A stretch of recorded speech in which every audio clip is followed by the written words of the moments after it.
रहे हैं, पैनामा की सारी प्रोसीडिंग्स वगैरह। आप इसके ऊपर एक तो कमेंट करें और ये बताइए कि क्या अदलिया इसके ऊपर नोटिस लेगी और आजादाना तहकीकात करवाएगी? बहुत शुक्रिया रजा रूमी साहब। मैं अमर गोरी साहब को भी सुन रहा था। यकीनी तौर पे हुकूमत को इस तमाम मामले में फरीक नहीं बनना चाहिए, मगर ये फैसला हुकूमत ने नहीं करना कि वो इस मामले में फरीक है या नहीं।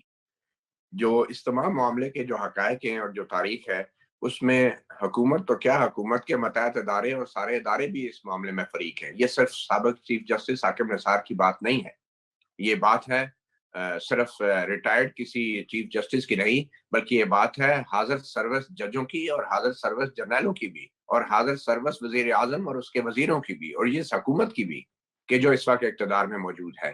तो ये तो एक सिरा है जो अभी एक जिसको कहते हैं ना, वो एक सिर से जब आप खींचते हैं तो पूरी स्वेटर जो है उधड़ जाती है। तो ये वो सिरा है कि अगर हुकूमत ने इसकी तहकीकात करवाई तो हुकूमत खुद अपने पाँव पे कुल्हाड़ी मारेगी। और इसीलिए इतना संगीन मामला है कि ये बात इल्जाम सिर्फ साबिक चीफ जस्टिस का नहीं है ऊपर, ये हुकूमत को इसको बड़ा संजीदा से लेना चाहिए। ये इल्जाम है मौजूदा चीफ जस्टिस गुलजार अहमद पर, ये इल्जाम है मौजूदा हजरत सर्विस जज जस्टिस एजाजुल एहसन पर। ये दोनों मुअज़्ज़ज़ जज उस पनामा बेंच में मौजूद थे जिन्होंने बगैर ट्रायल के नवाज शरीफ को नाअहल करार दे दिया था, बगैर किसी ट्रायल के, और महज उन पनामा की खबरों की बुनियाद पे जो बैरून मुल्क में छपी थी। ये वो दो मुअज़्ज़ज़ जज थे। जस्टिस जो है एक जस्टिस जस्टिस गुलजार अहमद उस वक्त चीफ जस्टिस नहीं थे, उन्होंने बगैर ट्रायल के किया था। जी। तो जस्टिस गुलजार अहमद ने बगैर ट्रायल के नवाज शरीफ को नाअहल करार दिया था, और जस्टिस एजाजुल एहसन ने कहा था कि इस पे JIT बना दें। मैं इस पे करेक्शन है, लेकिन मसला ये कि दोनों जज मुअज़्ज़ज़ जज अभी भी सुप्रीम कोर्ट का हिस्सा है। और ये जो साबिक चीफ जस्टिस हाकिम निसार के टेलीफोन कॉल का अब ऑडियो क्लिप आई है सामने, इसके अंदर भी उसी पनामा केस का एक तसलसल के मुकदमे की बात हो रही है। तो इसका मतलब सिर्फ ये नहीं है कि साबिक चीफ जस्टिस हाकिम निसार ने बतौर चीफ जस्टिस किसी एहतसाब अदालत के जज से बात की होगी या नहीं की होगी। इसका मतलब ये है कि अगर पनामा के ट्रायल जब लोअर कोर्ट में हो रहा था, कि अगर वो एहतसाब अदालत के जज से बात कर सकते हैं, तो उन दो मुअज़्ज़ज़ जजेस जो अभी भी सुप्रीम कोर्ट का हिस्सा हैं, ये कौन यकीन करेगा कि उन्होंने उन दो मुअज़्ज़ज़ जजों से चाय की प्याली पे और हर मतलब पड़ोस में बैठे हुए, चेंबर में बैठे हुए, इकट्ठे उठते बैठते खाते पीते तो उनसे बात नहीं की होगी।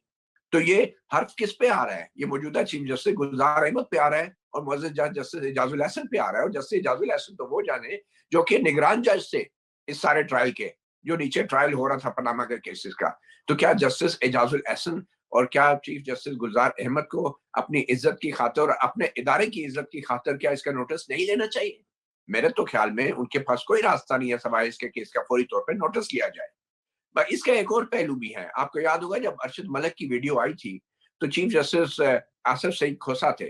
उन्होंने एक, बल्कि आसिफ सईद खोसा नहीं बल्कि वो बेंच में आ गए थे, और उन्होंने एक फैसला दिया था कि कोई भी वीडियो जब एविडेंस आता है तो उसको किन शराइत पर अदालत में पेश किया जाएगा।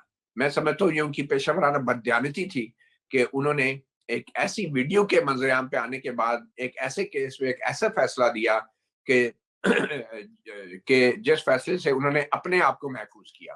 क्योंकि अरशद मलिक की वीडियो से ये ज़ाहिर नहीं हो रहा था कि किसी एहतसाब अदालत के जज ने किसी के दबाव में सजा दे दी। अरशद मलिक की वीडियो से जो प्रेस कॉन्फ्रेंस में भी पेश की गई, उससे ये ज़ाहिर हो रहा था कि ये सिर्फ बात एहतसाब अदालत के जज की नहीं है, उसके ऊपर बैठे एक सुप्रीम कोर्ट के निगरान जज की भी है, और उसके साथ बैठे उस वक्त के जो मस्जिद जज जस्टिस आसिफ सईद खोसा की भी है, जिन्होंने बगैर ट्रायल के नवाज शरीफ को नाअहल करने का हुक्म दिया था। ये दो जज थे, जैसे गुलजार अहमद और जैसे आसिफ सईद खोसा, अगर आपको जी, याद हो। तो ये बिल्कुल, तो बड़ा बिल्कुल, संगीन मामला है, ये तो बहुत संगीन मामला है, और चीफ जस्टिस गुलजार अहमद को इसको ऐसे आंखें बंद कर लेने से ये बला टल नहीं जाएगी। और दूसरी बात बिल्कुल। ये है कि आखिर हुकूमत को क्या पड़ी है, वो क्यों नहीं बतौर हुकूमत अपना किरदार अदा कर रही? इतना संगीन मामला है, और जैसे मैंने पहले कहा, ये सिर्फ साबिक चीफ जस्टिस की बात नहीं, ये हाजिर सर्विस जजों जनरलों की बात है।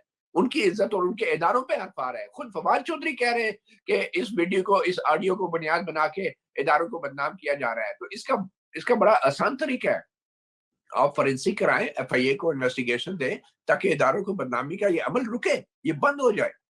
تو فواد چودھری صاحب جو ہے نا وہ صرف بیانات دے رہے ہیں نواز شریف اور ان کے خلاف. ان بیانات دینے سے کچھ نہیں بدلے گا. یہ آڈیو جو ابھی سامنے آئی ہے یہ نواز شریف یا نون لیگ کی طرف سے جاری نہیں ہوئی, یہ ایک جرنلسٹ کی طرف سے جاری ہوئی ہے, اور آپ اس میں بار بار نون لیگ اور نواز شریف کو نام لے کے آپ لوگوں کو مزید گمراہ نہیں کر سکتے. اب لوگوں کے کان پک چکے ہیں اب یہ سن کے کہ نواز شریف شہباز شریف نواز شریف شہباز شریف, کان پکے لوگوں کے. وہ چاہتے ہیں کہ حکومت جو ہے کوئی اپنی طرف سے ایسا راستہ نام تو اٹھائے کہ جس سے لوگوں کو اطمینان ہو کہ یہ آڈیو جعلی ہے.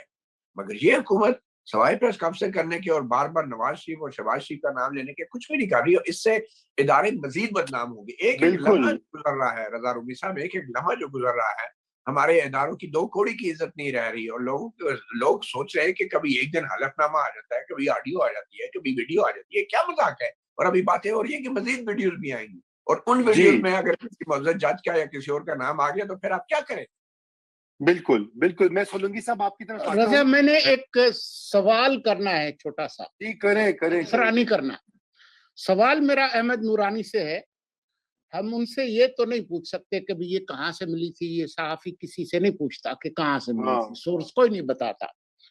وہ خود ہی انہوں نے بتا دیا کہ 2 مہینے پہلے ان کو ملی تھی, یہ انہوں نے بتا دیا کہ انہوں نے کیا پروسیس کیا.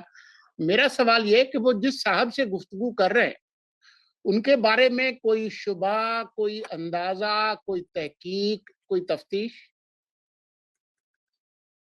آپ میوٹ ہے, ان میوٹ کر لیجئے اپنے آپ. جی سولنگی صاحب اس طرح سے ہے کہ آپ تو شعبہ صحافت میں میرے سے بہت سینئر ہیں, اور آپ یقیناً اس بات کو شاید جو میں بتا رہا ہوں سمجھیں گے بھی صحیح, اور شاید لوگوں کی اور سننے والوں کی رہنمائی کے لیے اس کو مزید ایکسپلین بھی کریں گے کہ ایک صحافی کے پاس جب بھی کوئی خبر آتی ہے اور جو ایویڈنس آتا ہے, پہلی بات آپ کے سوال کے 2 حصے ہیں. آپ نے کہا کہ آپ نے تحقیق کی کہ دوسری سائڈ پہ کون ہے, تو تحقیق تو ضرور کی, یہ تو آپ کے سوال کا جواب ہے.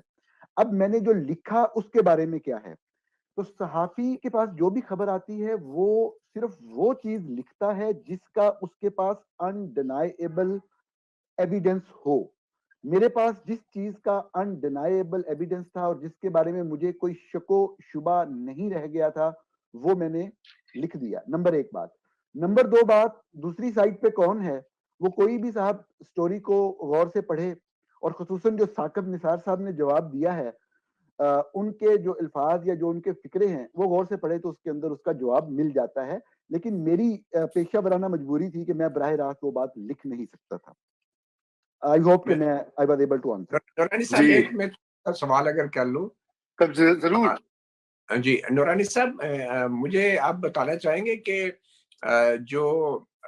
یہ جو آڈیو ہے, اس آڈیو کو جو آپ نے تصدیق کرائی ہے امریکن فرم سے, تو اس تصدیق کرانے کے عمل کے دوران کیا آپ کی نظر سے وہ والی ویڈیو گزری جو اب پیش کی جا رہی ہے سوشل میڈیا پہ, جس میں ثاقب نثار آلموسٹ ایک خطاب کرتے ہوئے روشن کے پیچھے کچھ الفاظ وہی دہرا رہے, کیا یہ تفتیش کے دوران یہ ویڈیو بھی آپ کے سامنے کہیں آئی تھی یا یہ ابھی پہلی بار آئی ہے, اور اس ویڈیو کے بارے میں آپ کیا کہیں گے؟ میں مطیع صاحب میں یہ ویڈیو پلے کرنا چاہتا ہوں, یہ جس کا پلے کر دیں, پلے کیجئے. ویڈیو ہم نے تیار رکھی ہوئی تھی, اچھا آپ نے خود ہی. اور دونوں کو پلے کر دیں. جی پلے کریں جی ذرا. یہ ثاقب, یہ گورنمنٹ جو چلا رہی ہے پی ٹی آئی.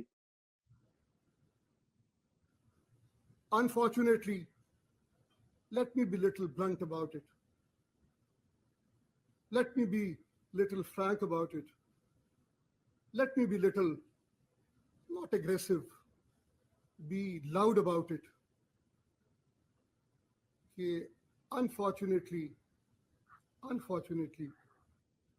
جو ہمارے پاس اس وقت آرڈرز آ رہے ہیں وہ غالباً کچھ من مرضی اور منشا پہ زیادہ Let me be little blunt about it.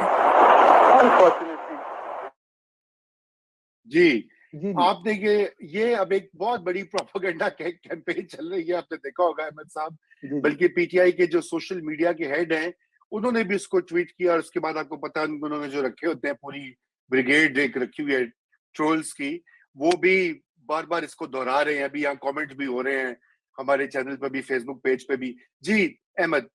جی ہاں, مطیع اللہ نے لیٹ جوائن کیا پروگرام میں اسی چیز کا جواب پروگرام کے شروع کے حصے میں دے چکا ہوں کہ آپ کسی بھی شخص کی کوئی بھی ریکارڈنگ نکال لیں, کوئی بھی بیان آج کے دن کا نکال لیں, تو جو فکرے کہے گئے ہیں آپ ایک ایک فکرے کو علیحدہ رکھ لیں تو آپ کو ماضی میں وہی والے فکرے کئی دفعہ بولے گئے ایزیلی مل جاتے ہیں اور آپ ان کو جوائنٹ کر سکتے ہیں. میں نے شروع میں اسی بات کو ایکسپلین کیا کہ جو وائس ریکگنیشن والی بات ہے کہ یہ وائس ان کی ہے یا نہیں, چاہے میں نے اس کا بھی کروایا فورینزک اور وہ تصدیق ہوئی,